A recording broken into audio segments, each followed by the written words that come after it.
if you listen to the media, sometimes you get this idea that voters are just angry at everyone and they always want change, and it's about economics and eggs, and everybody's tired of wokeness. What did they actually tell you? Voters are way more nuanced than Yes. they get covered. And, a lot of these conversations were very nuanced. We took a group of pro-choice men who voted for Trump. And, and so I think there was an assumption on our side of the aisle that, that folks who were pro-choice would lean into that in their election. Mm-hmm. And what was fascinating is what we heard out of that group wasn't this idea that they were angry at Democrats for standing up for the rights of, say, trans people. It was that was all we cared about.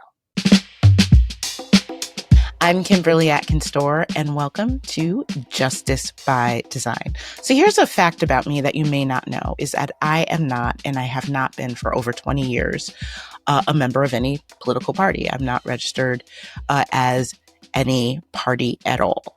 But I also am very aware of the dangers of the autocracy that has taken over the current ruling political party in our country. And I recognize that it is coming from one side of the ideological spectrum. And so the key to overcoming that includes the other party being a functional, active player in the resistance to that. And so I'm often asked as well, as part of my job when I appear on Meet the Press or some other television appearance where I am a political commentator. Well, what should Democrats do? What's Democrats' problem? Do they have a problem with messaging? Are they out of touch? Are they this and they that?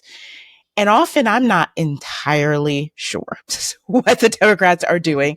And so when I reach that point, I turn to people who are smart, who can help explain that, not just for me as part of my job, but for me as a citizen to understand what the counter to the current autocratic turn our federal government has taken. And for, nearly 20 years now, one of the smartest people I have turned to is my guest today on Justice by Design, Steve Schale, who is a Democratic strategist extraordinaire who I have turned to since, the heady times of the mid-aughts and when things were all hopey and changey. So Steve, thank you for joining me today.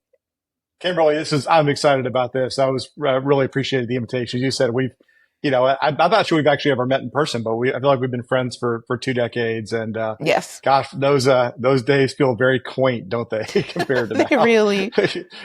They really, really do. So Steve, before we get started in talking about the really interesting work that you're doing right now, I always ask my guests to introduce themselves to our listeners so they have a little bit of an idea of who you are and what you do. Sure. I mean, I describe myself these days as a 3-decade survivor of politics. The vast majority of my career has been in Florida. I was, Chicago-born White Sox fan. Very excited that we have a Pope as a fan now. It's a big thing for us White Sox fans. It's given us, and I'll note that I think we've won as many games as the Yankees since since the Pope became the White Sox, got a Pope as a fan. So clearly, God is weighing in, which is awesome. It's divine intervention. Exactly. But I've lived in Florida for most of my life, and I got into politics, I think, as you once joked, I got into politics on accident. I've spent most of my career trying to figure out how to get a real job, and I've now reached the stage where I just no longer qualify for anything that's real. So I do this for a living. I came up and I think that will inform part of this conversation. I came up running state house races in parts of Florida that are no longer competitive. I was a North Florida Democrat. We've been a part of helping elect one of the first Cuban Democrats. I was a part of electing one of the first African Americans to a non-African American majority district. A bunch of sort of old white Democrats in North Florida. Obviously, had the honor of a lifetime. I think when you and I first really started talking, when I did President Obama's campaign in Florida in 2008, and worked on the reelection in 2012. Tried to get out of politics after 2012, and that lasted 3 days. And my old friend Bob Graham, the senator from Florida, called me and said his daughter's going to run for Congress. Can I do one more? And that led to doing, again, electing a Democrat in a district that today is not competitive. Was a +7 Republican seat in those days. Found myself getting ready to work for Joe Biden in 2016 had he run. I think, he got a lot closer to running than history probably will remember, but, Right. and then, was a big part of his 2020 election. Was not as involved in the 2024 reelection for reasons if you want to get into, we can, but was certainly a big part of 2020. And so, a lot of the work I've been trying to do of late, Kimberly, as we've talked about, is just trying to understand what's been happening to the Democratic coalition really since those Obama days. And, we've seen, not just, I think there's a lot of focus on what happened in 2024. And again, I think we'll get into this in this conversation. Yeah. My concern has been that the things we saw in 2024 have been happening really since Obama's second election. And, Yes. And that's the challenge, I think, as a party we've got to grapple with, and how we build, not necessarily build back an old coalition, but how we build a new coalition of voters, that can get us to 50% plus one. And I like that, that frame that you put it in, a new coalition of voters, because I think one of my frustrations with Democrats has often been, I feel like they want to go back. I mean, even though the rallying cry of 2024 was we're not going back, but I feel like what Democrats seem to be wanting is exactly that. And I don't think going back is an option anymore. I think we need to build for the future and keep building on that. It's like the job of building is never over, because the electorate changes, the world changes, our needs change, and we need to be responsive to the electorate. And that's why I was I've been so enthralled by your Substack, where you break down some of the work that you were doing, which is really focused on voters. It's focused on talking to voters in key states and counties about what they want from their government, how the government is or is not responsive to them, and what they really want from their leaders, which seems basic. It seems sort of like a no-brainer, but it is not done as consistently as it should be. And one of the reasons we became friends is because in the early aughts, when I was a political reporter, it was very clear that on the national stage, one of the places that you needed to look was, to quote Tim Russert, Florida, Florida, Florida. Sure.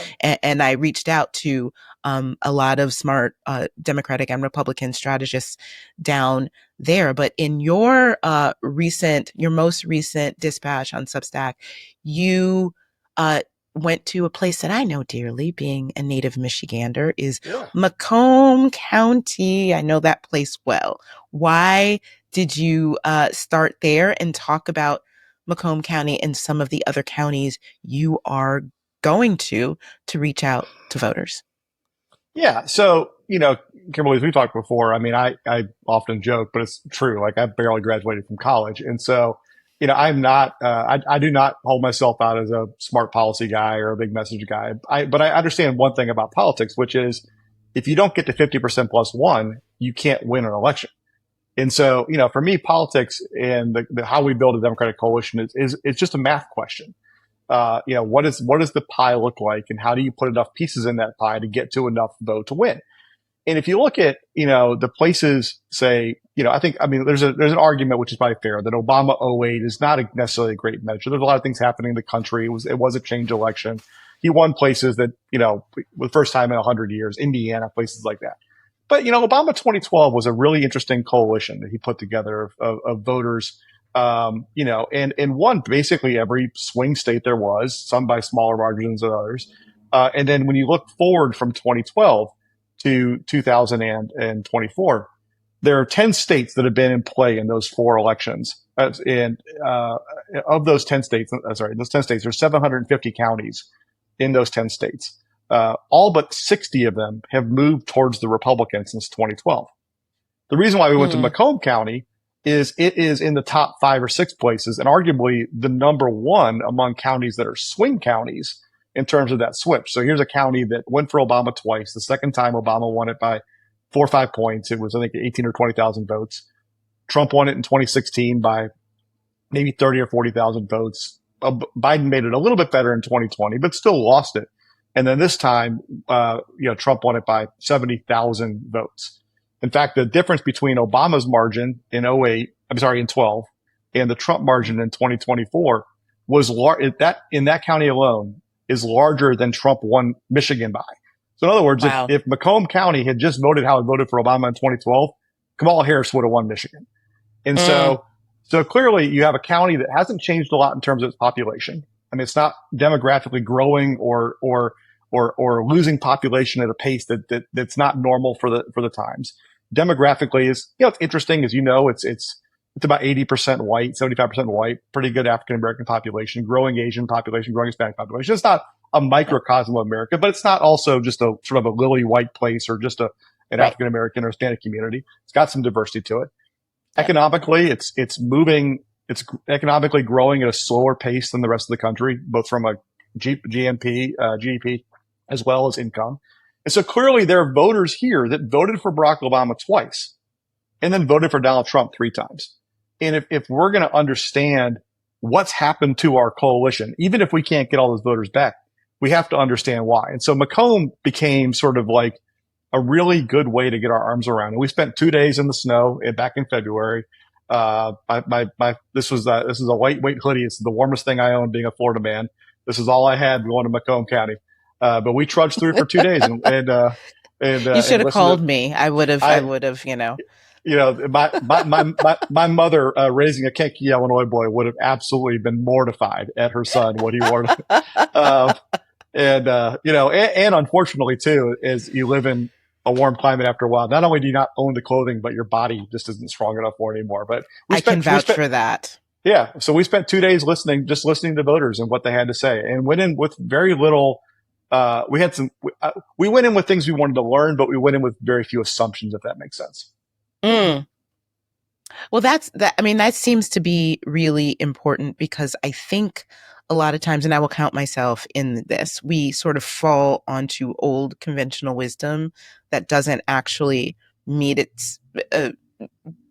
bear itself to be true on the ground. Or we get, as a reporter, particularly in election years, you're talking to people in Iowa and New Hampshire and South Carolina, but you realize none of them is an exemplar for the whole country. And that's one reason why I think that whole approach is outdated as well. But what did you get? I mean, if you listen to the media, sometimes you get this idea that voters are just angry at everyone and they always want change, and it's about economics and eggs, and everybody's tired of wokeness. What did they actually tell you?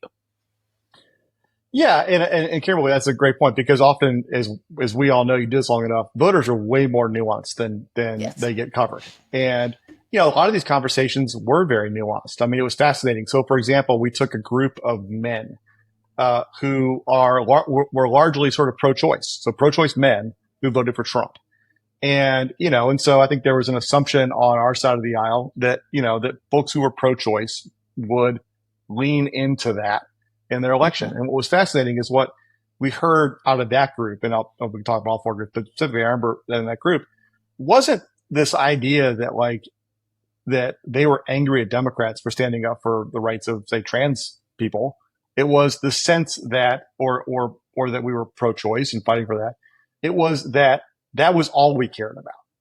Mm. And that, it was interesting. We'd see this in polling coming up in 2024. And I tried to, wave a few red flags out there when I could, that, on some of these issues that I think are very important to my party, our base, that it would often rank, even in Florida, for example, where we had an initiative on the ballot to protect Roe v. Wade, failed, but failed because it didn't get 60%. It got like 58% statewide. So over a majority of people voted for it in Florida. But when you would see it in polling, people would say that issue was 5th or 6th or 7th most important to them. That issues of economic security, inflation, healthcare, all these things were just more important to them.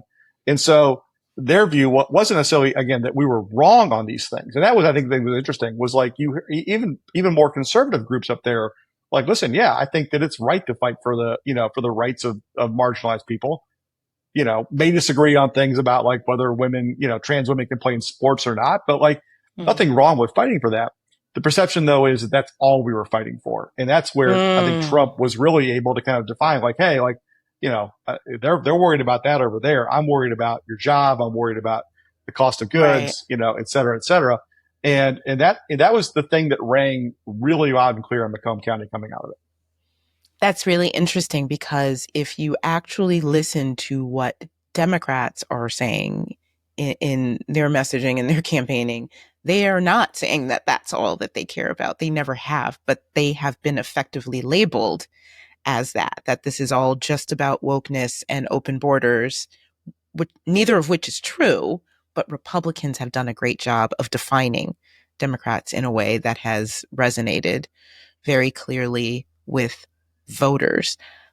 Can I ask you, I mean, because growing up in suburban Detroit, which Macomb County is a part Yeah. of, I was very, my dad was a union official, very aware political party, grew up during, a time of Reagan Democrats, people Mm-hmm. who are sort of like what you're describing, people who might be more socially conservative, but also believe in strong union jobs and equal pay and uplifting the working class and not letting the elites at the time, like the Lee Iacocca's and the others, get all the riches while people who are working in the factories are pushed out of the American dream. So I can see how that is an interesting place and continues to be an interesting place to look at voters because it is far more nuanced than what we talk about normally on a national level. So what about that? What were they saying? You're saying you found that the GOP, you wrote,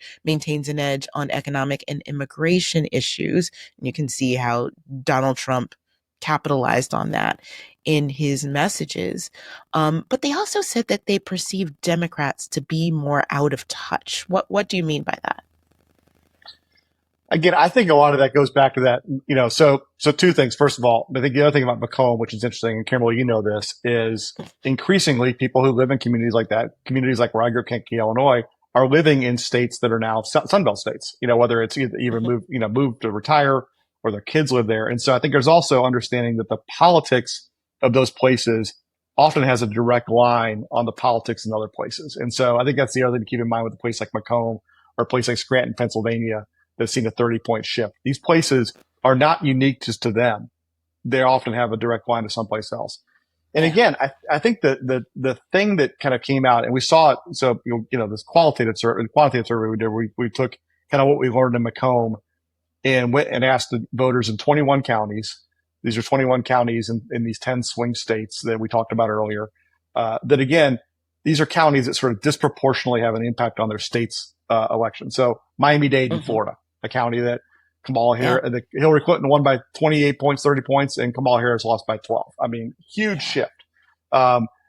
Is again, I think, the problem is when we asked voters in this survey, sorry to ramble here, kind of what is, we gave them a list of like 30 words and said, tell us, what are the top 2 or 3, 4 you think of when you think of each political party? And what was interesting was that the number one view of both political parties was the word corrupt. I mean, there's a definite idea that both parties have just people in Washington that have been there way too long, who are just bought and sold by the system. And so that both parties being corrupt. What was interesting was when you got into sort of the next sort of phase of words, I mean, out of touch sort of, rung, woke was a word that came up when people think of Democrats. And, Republicans weren't thought of a whole lot better. I mean, racist came up in the top 5, bully came up in the top 5. But what was fascinating is we asked voters what they wanted to see in their ideal political party. Like, what are the characteristics they want in a political party? And they wanted things like common sense, people that could actually get things done, people that were focused on the middle class.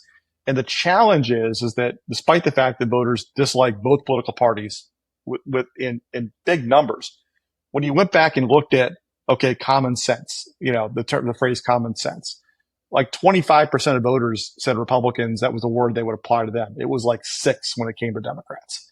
Fighting for change, it was like in the mid 20s for Republicans. It was like 8 for Democrats. And that's fundamentally the challenge is it's not like they bought and sold what the Republicans are selling.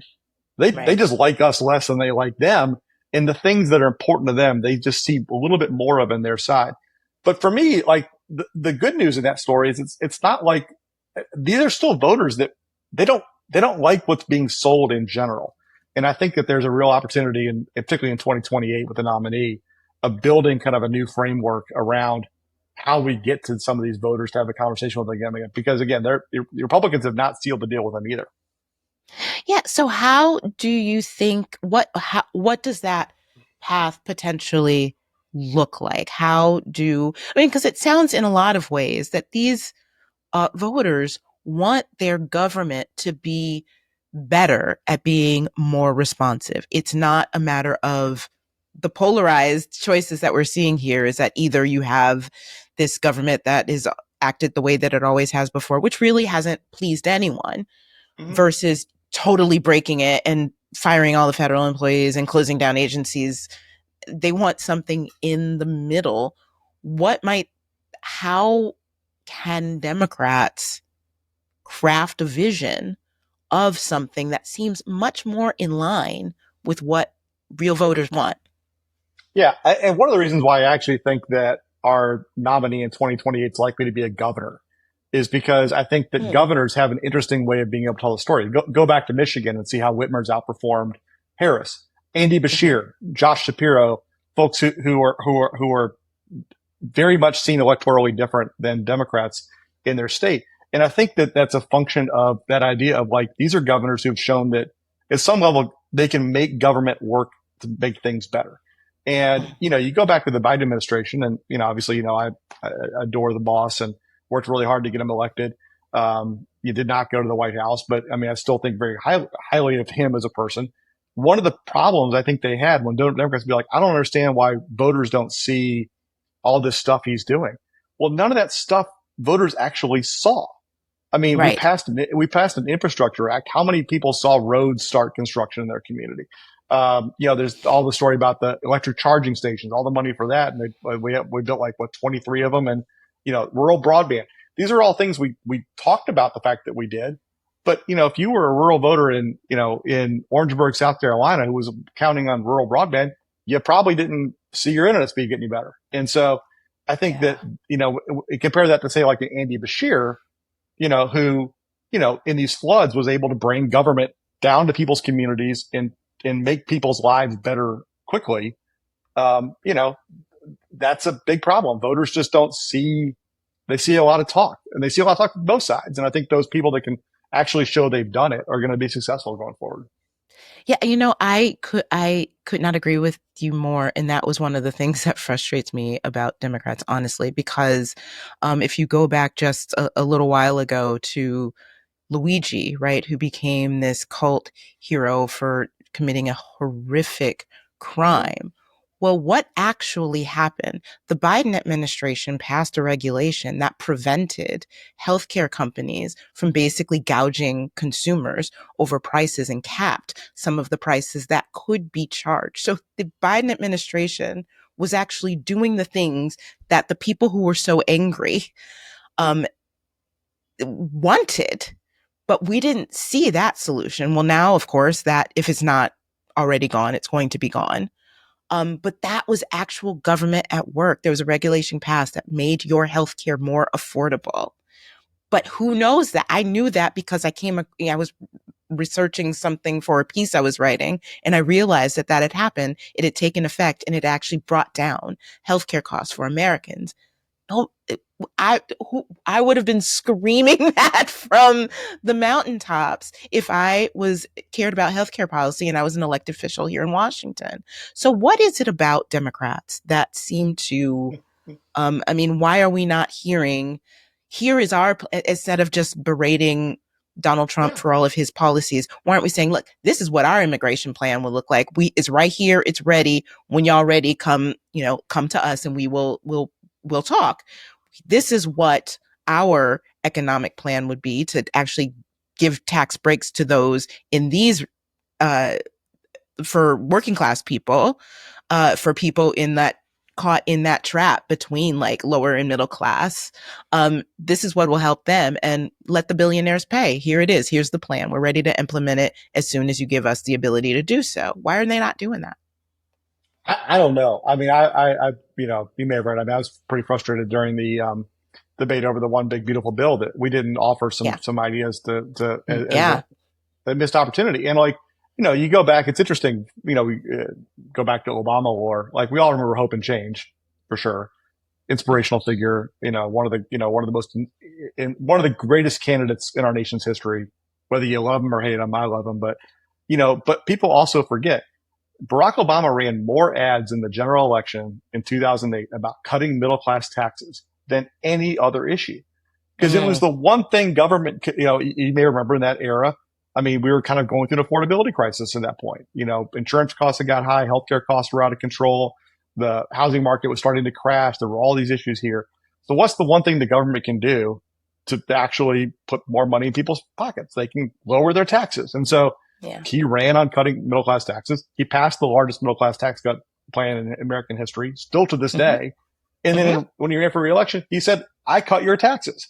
And for me, like in this one big beautiful bill thing, I would have loved it if we had just said, all right, like they want to give $4 billion to people that don't need $4 billion. We're going to give $4 billion back to you, whether lowering marginal rates or giving people $1,000 a year to cover the health insurance costs or whatever. Like do something that makes it a choice. And I think that, when you, you probably saw in the poll, I mean, the people's views of Washington is, I mean, they could not be any lower. I think Washington politicians had a 9% approval rating in our poll. And so there's already an inherent distrust of it. And, and then they kind of frankly just hear more of the same from us. And when I think we really had an opportunity, and I think the 2028 candidates have a real opportunity because I do think that I do think some of the stuff that Trump put in that bill is not going to be unpopular. And so I think we can't necessarily run just on repealing it. There's stuff in there, whether it's the tax cuts for, for people on tips or I'm looking at buying a new car. I'm going to go look at an American car, because if I buy a new car and I can write off my interest, like I'm going to do that. I think it's got to be more than just being opposed to it. I think we have to offer a package of things that will meaningfully improve the people's lives. And then when we get in power, we have to actually do those things. Yeah, I think that is true. Well, I usually end by asking what listeners can do. And I'll do that again. I think I can do it this way because one problem that we also have in understanding the electorate better is that technology has made it harder to do really accurate polling.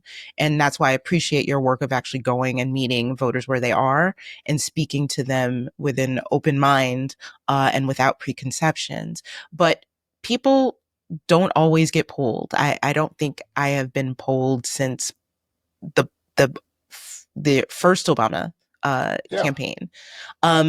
People don't always know. Yes, they know how to call their lawmakers once they're elected, but they don't know how to make their views known to candidates before they're elected. So what can people do to get a better voice so that people can run campaigns that are reflective of the people? Because this isn't just about Republican versus Democrats. The people in power in Washington right now represent a minority of views in our nation. This is about getting an actual representative government full of people who have to understand the views of their constituents and respond to them and debate real issues in a real way, as opposed to just using sound bites and gimmicks to gain an unfair advantage and control over the government. So what can people do to say, listen to me, hear me, and this is what we want? Well, and I think part of the problem in Washington, as I answer your question here, is, this whole redistricting, the discussion we're having right now in the country, part of why Washington is so unreflective is what 400 out of 435 members are elected in primaries. And, they're responsive to constituents on the extremes of the left or the right. And I think that's why a lot of voters are like, hey, what about me? I mean, that's right. It is cliche to say it, but I believe it to be true. The one thing every politician is afraid of is losing. And, and so when they're asking for your vote, speak up because they want your vote. They want to get to 50%. They want to build that broader coalition. Use your voice constructively when they're in office. Reach out to them in ways that is meaningful and in places that they'll hear you. And organizing, having conversations. I mean, the one thing again, I mean, that I think Barack Obama preached to us as staff is, and this comes from his days as a community organizer in churches on the south side of Chicago, is that real conversations between people, talking to your friends, talking to your coworkers, having an open mind, understanding that it's okay to disagree on plenty of things if you can get to yes on something. I think that's really where we have to get as a country is, as long as we just get in our corners and scream at each other, I mean, the voters that frankly, I think my party needs to win are just going to be like, I don't know what to do here. I think the magic of kind of what happened with Obama and probably even frankly happened with Trump in 2016 was people having those sort of intimate conversations with their circle of friends, including people they don't agree with, and trying to build that consensus. The number one job of any of us is being citizen, and you can't give up out of frustration. That's the one thing that's most important. You gotta stick with it. All right. Well, I highly suggest to our listeners that you check out Steve's Substack called Man of Florida. He is not going to be found, trying to battle an alligator or do other things that Florida men tend to do. He is out here trying to do the good work to make our government more reflective to the needs of the people. So Steve, I really appreciate this insight. It's really, really insightful and interesting and not stuff that you see if you just read the Washington Post or watch MSNBC. It's really interesting and important stuff to make us understand our government better and be better participants in our democracy. So thank you for your work, Steve. Yeah, thank you for having me on. And just for your listeners, as I've been a super fan of Kimberly for going on 20 years, and it's been Kimberly. And I mean this. It's been wonderful to watch your career and watch you grow and watch you get into your voice. And I'm proud to have known you for this long. And again, I wish you nothing but success going forward. Thank you, my friend. Same to you. I really appreciate it. And thanks to all of you for listening to Justice by Design.